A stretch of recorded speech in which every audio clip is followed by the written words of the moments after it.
오늘은 인류를 구원하실 하나님의 계획, 인류를 구원하실 하나님의 계획이라는 제목으로 말씀을 상고합니다.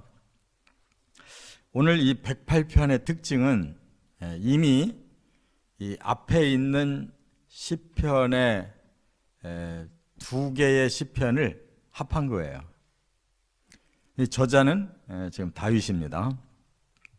다윗이 57편을 썼는데 그 57편은 사울에게 쫓겨다니면서 가장 그 처참한 상황, 이 동굴에서 숨어 있다가 이렇게 사울을 다시 살려주고 하는 그러한 그 막바지 상황에서 쓴 거예요. 57편은.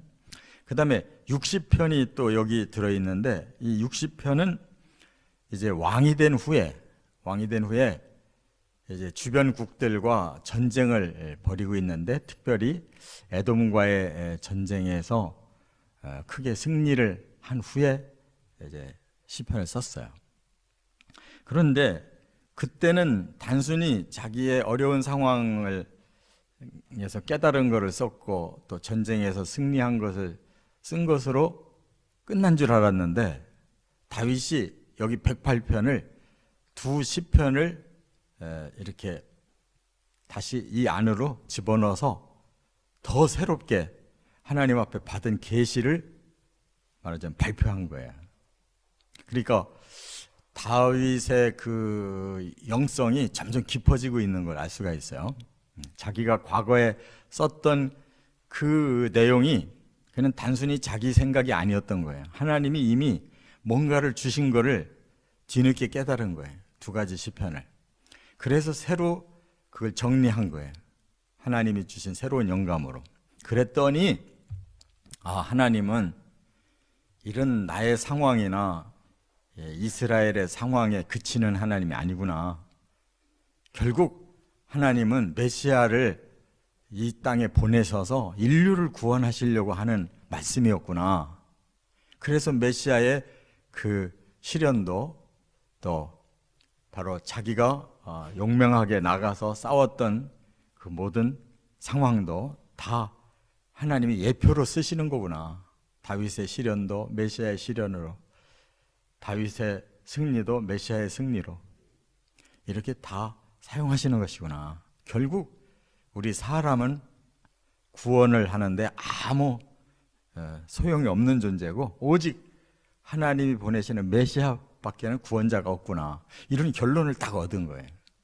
그러니까 우리가 상상도 못할 그 하나님의 그 구원 계획을 완벽하게 습득을 하고 새로 정리해서 108편을 썼어요. 놀랍잖아요. 그러니까 우리가 성경을 그냥 읽다가 이거 참 은혜롭네 하는 정도로만 가지고는 성경 이해가 안 되는 거예요. 다윗도 이렇게 막 자기가 썼던 과거의 시에서 다시 새로운 깨달음을 얻고 그걸 다시 정리해서 이렇게 완벽한 하나님의 계시를 발표하는 걸 보면 정말 하나님은 무궁무진한 지혜로 이렇게 우리에게 비밀을 밝히고 계시다는 걸 깨닫습니다. 그래서 세 가지 하나님의 그 발표를 우리가 듣고 깨달아야 돼요. 첫째, 1절부터 5절까지는 메시아를 통해서 구원하신다 하는 거예요. 이것이 인류를 향해서 하나님이 발표하신 거예요.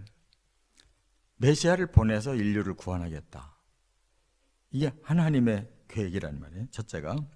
자, 아까도 말씀드렸는데 사울에게 쫓겨서 막 죽음의 위기, 그 동굴 속에서 맞부딪혔을 때 얼마나 충격적이겠어요.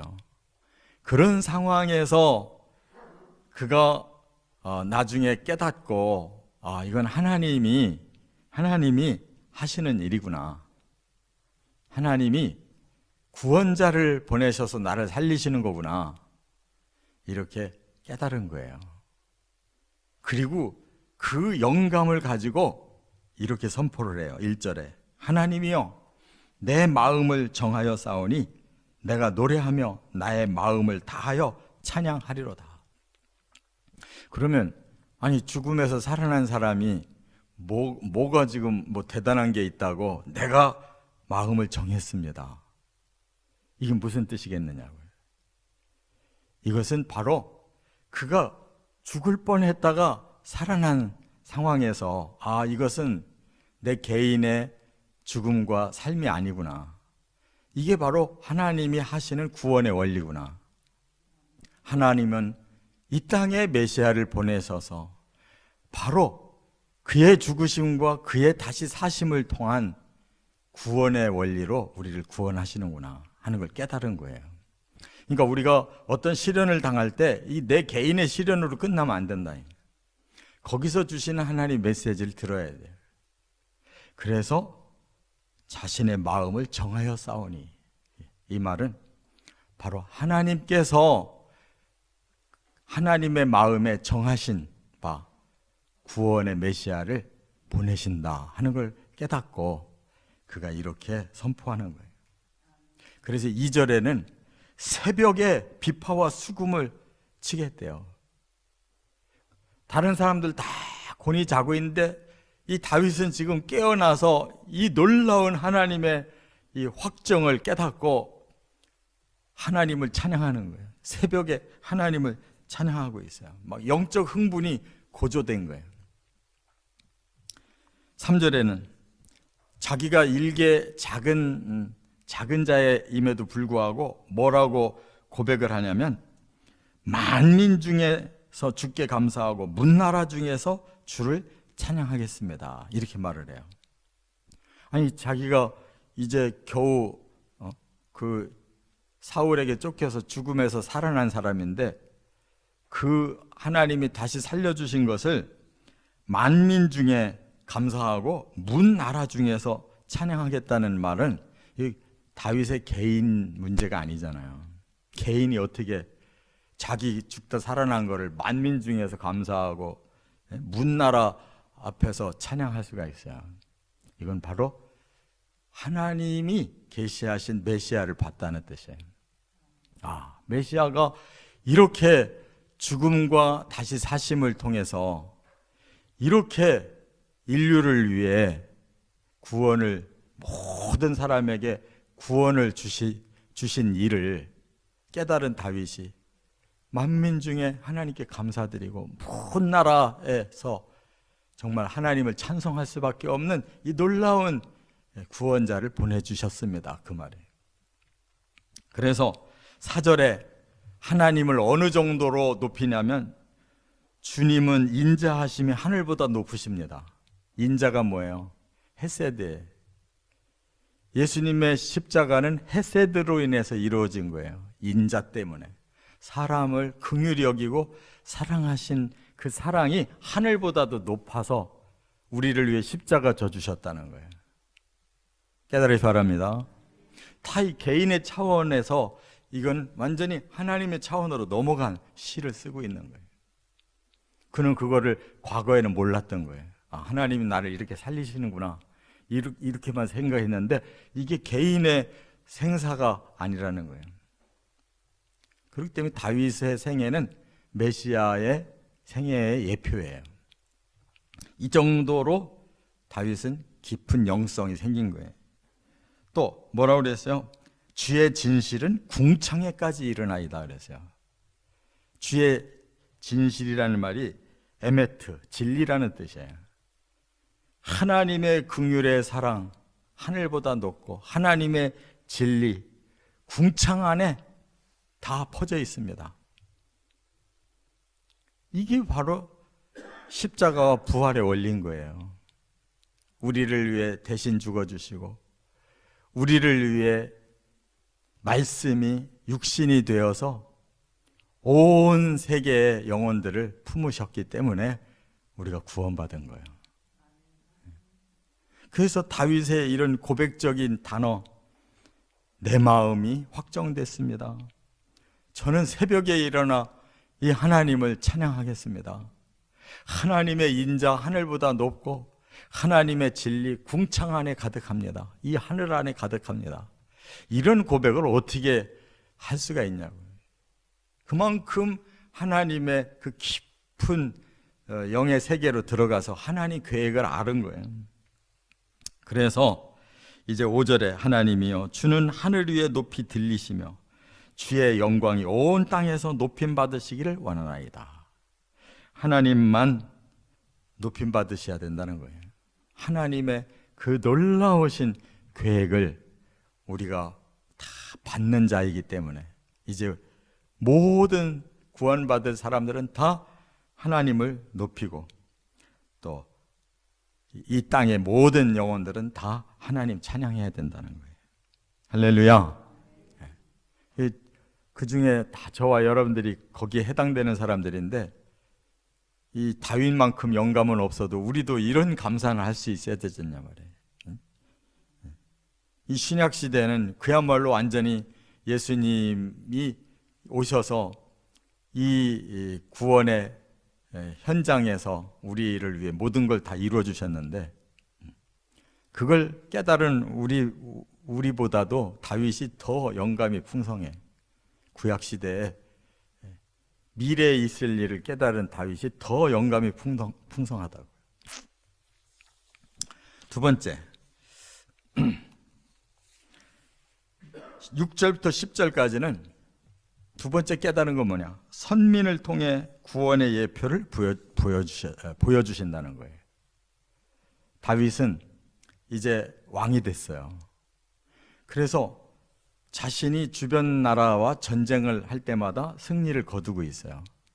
그게 시편 60편인데 거기서 그는 자기를 내가 이 나라의 왕이 돼서 이 나라도 쳐서 이기고 저 나라도 쳐서 이겼다라는 것을 생각하는 게 아니고 하나님이 나를 통해서 이렇게 영적인 의의 나라를 세우시느라고 나에게 이렇게 능력을 주셔서 그 일을 이루게 하시는구나라는 사명을 깨달은 거예요. 우리는 우리가 이것도 하고 저것도 해서 뭐가 잘 되면 내가 능력이 있는가 보다 이렇게 자기에게로 돌리잖아요. 지금 다윗은 그렇지 않아요. 하나님이 나에게 주신 사명을 내가 감당하고 있구나 이렇게 보고 있는 거예요. 그래서 다윗의 여기 하는 간증이 바로 그런 말이에요. 6절에 그랬어요. 주께서 사랑하시는 자들을 건지시기 위하여 우리에게 응답하사 오른손으로 구원하소서 그랬어요. 그러니까 우리는 하나님의 구원을 갈망하는 자들인데 하나님께서 우리의 그 간구를 들어주시면 하나님이 응답하실 때 오른손으로 사람들을 구원하십니다. 이렇게 고백하는 거예요.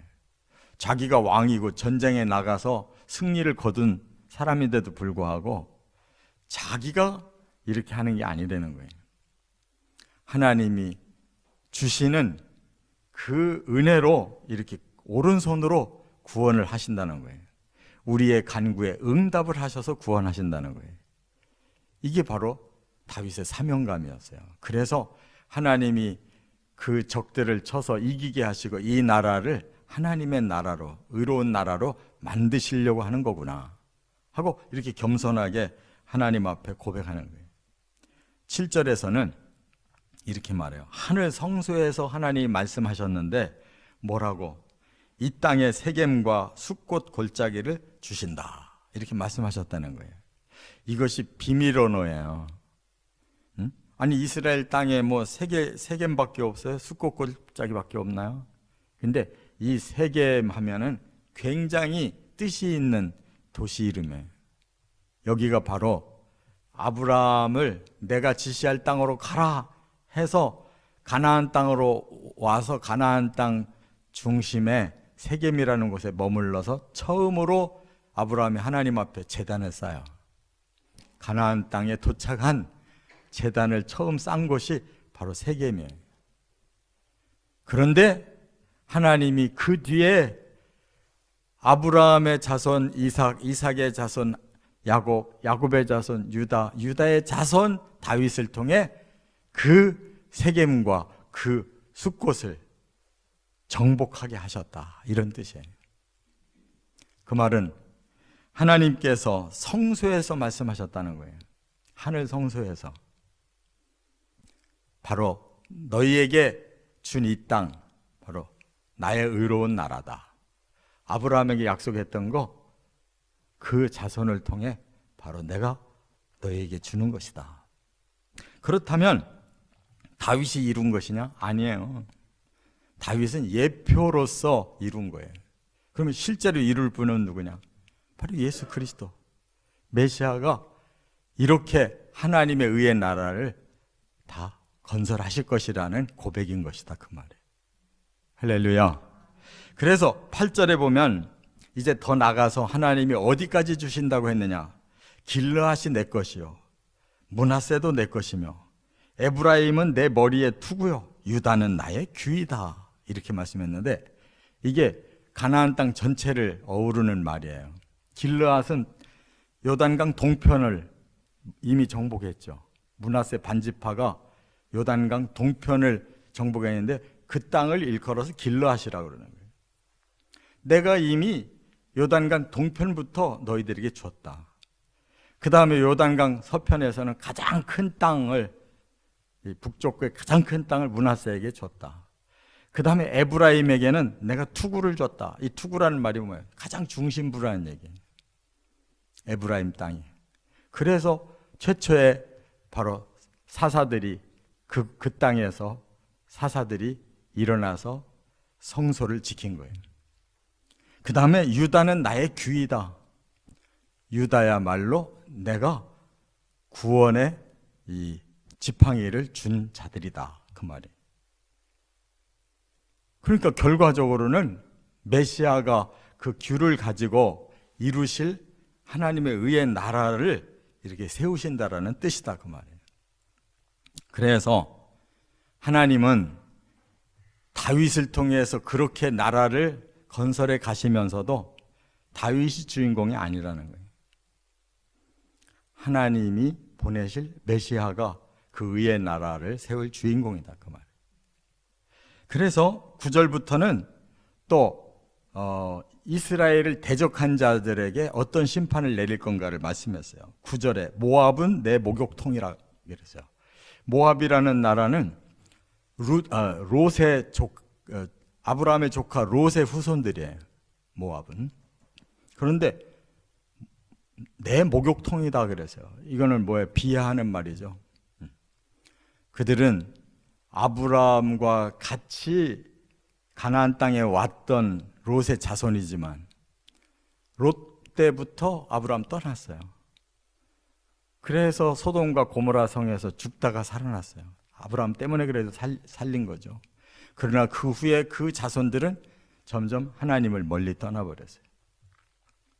그래서 하나님께서 너희는 내 목욕탕이다, 비하하는 말이에요.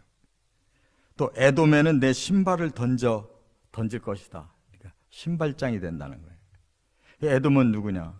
바로 에서의 자손들이에요. 그도 하나님을 떠나버려요. 그 다음에 블레셋 위에 내가 외치리라. 블레셋은 계속 이스라엘 나라의 가장 원수가 됐던 나라예요. 계속 이스라엘을 쳐서 다윗 시대 블레셋이 정복을 당해요. 그래서 내가 블레셋을 정복해 하리라, 그 말이에요. 오늘날에도 바로 그 자리, 블레셋이 있던 그 자리 가자지구가 가장 이스라엘을 괴롭히는 자들이에요. 자, 여기서 깨닫게 되는 게 뭐냐? 바로 원수들이 주변에 있는데 그 원수들을 내가 심판할게 라는 하나님의 선언이에요. 이스라엘은 결국 이렇게 못했습니다. 그 시대마다 조금 치고 이겼지만 그 후 시대에 이스라엘 자체가 망해버려요. 왜? 이렇게 주변 국가를 쳐서 의의 나라를 세워야 되는데 주변 국가의 우상을 섬기고 주변 국가의 세속화를 다 같이 따라가다가 아수르가 쳐들어와서 북이스라엘이 멸망당하고 바벨론이 쳐들어와서 남유다가 멸망을 당했잖아요. 다윗 이래로부터 완전히 타락해가지고 나라를 성두리째 잃어버려요. 그러니까 다윗은 그걸 깨달은 거예요. 아, 하나님이 세우시는 나라가 아니고는 사람이 그 나라 세울 수 없구나라는 걸 깨달았다 그 말. 그래서 세 번째 결론이 이렇게 나온 거예요. 11절부터 13절. 사탄을 심판하시고 구원을 완성하신다. 결국 이 세상은 악한 사탄이 이처럼 하나님을 방해하고 하나님의 나라를 이처럼 방해하고 있구나라는 걸 깨달은 거예요. 그래서 다윗은 아주 놀라운 고백을 하는 걸 볼 수가 있어요. 한번 먼저 같이 읽어보죠. 12절을 한번 같이 읽어보겠습니다. 먼저 다 같이 우리를 도와 대적을 치게 하소서 사람의 구원은 헛됨이니이다. 네. 진실로 이게 다윗의 60편 시에 나오는 거예요. 그가 주변국을 싸워서 이겼는데 그 영감을 가지고 이렇게 하나님이 이렇게 우리를 통해 정복해 하신다라고 처음에 깨달았는데 마지막에는 그게 아니구나. 우리 사람이 아무것도 할 수 있는 게 없구나. 사람은 헛되다. 바로 하나님이 하셔야 되는구나. 이 대적을 하나님이 물리쳐 주셔야 되는구나. 그게 바로 사탄이고 그 사탄을 물리치시고 인류를 구원하셔야 되는구나라는 걸 깨달은 거예요. 그래서 다윗 시대를 끝으로 멸망을 향해 갈 때 하나님이 마지막에 다시 언약을 주셔요. 예레미야에게. 예레미야는 예루살렘의 멸망을 본 자예요. 가장 타락해서 하나님의 징계로 유다가 멸망하는 것을 자기가 다 겪고 자기도 멸망을 당한 후에 이리저리 끌려다녔던 사람이에요. 그래서 예레미야에게 31장 31절부터 33절에 내가 새 언약을 세우노라 말씀하셔요. 이전의 언약처럼 돌에 새겨서 너희 보고 실천하라고 말하지 않겠다. 이제는 내 언약은 사람의 마음속에다가 심어놓겠다. 그게 복음이며 성령인 줄 믿으시 바랍니다. 우리 힘으로 보고 배워서 우리가 실천하는 게 그게 아니에요. 그렇게는 불가능한 거예요. 믿기만 하면, 우리 마음에 심기만 하면, 성령을 모시기만 하면 구원을 이루어 가시는 것이 하나님 방법이란 말이에요. 우리를 계속 침략해서 넘어뜨리려고 하는 이 사탄을 바로 하나님의 복음과 성령으로 이겨내면 구원이 임하는 거예요. 그래서 다윗이 그것을 지금 고백하는 거예요. 우리의 대적을 하나님이 쳐주셔야 됩니다. 사람은 할 수가 없습니다. 그래서 11절에 하나님이여 주께서 우리를 버리지 아니하셨나이까? 하나님이여 주께서 우리의 군대들과 함께 나아가지 아니하시나이다. 다윗은 승리를 거두고도 이런 말을 해요. 아니, 왜 하나님 도와주실 때는 우리가 얼마든지 이겼는데 왜 우리가 그 다음에 할 때는 안 됩니까? 다윗은 한계를 안 사람이에요. 그래서 주님이 대적을 쳐주셔야 되겠습니다. 우리 사람은 헛됩니다. 불가능합니다. 그걸 아시기 때문에 예수님이 이 땅에 직접 오셔서 이제 구원을 시작하신 것이고 다시 오셔서 심판과 구원을 완성하실 것입니다.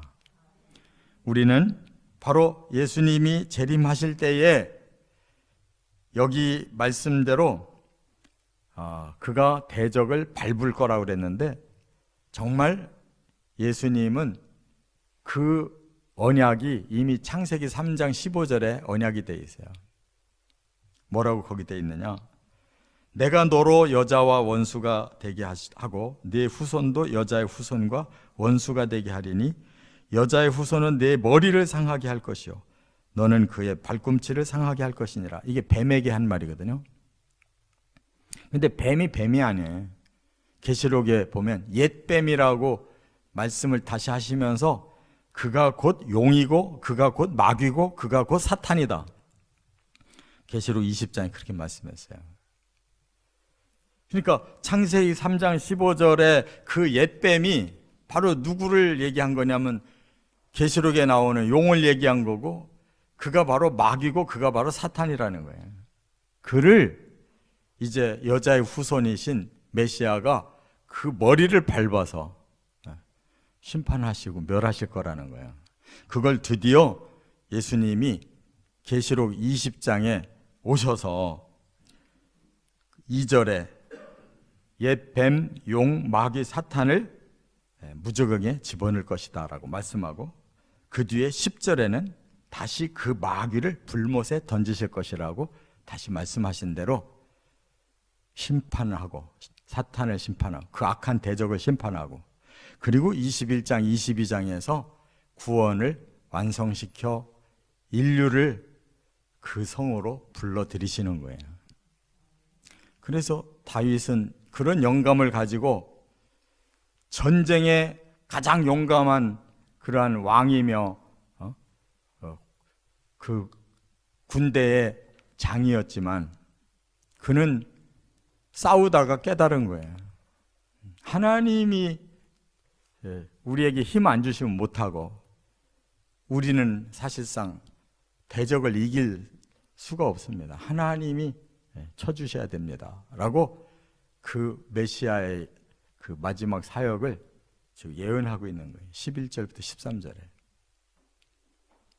결국 인류를 위해 예레미야 31장에 예언하신 대로 새 언약자로 이 땅에 예수님 오셔서 그렇게 우리의 인류 구원을 이루어 가시는 거예요. 이 완벽한 하나님의 계획에 우리가 두 손 두 발 다 들고 깨달아야 돼요. 오직 우리의 구원은 하나님의 메시아의 구원밖에 없습니다. 확실히 믿고 이 구원을 주께 의탁하시기를 주의 이름으로 축원합니다.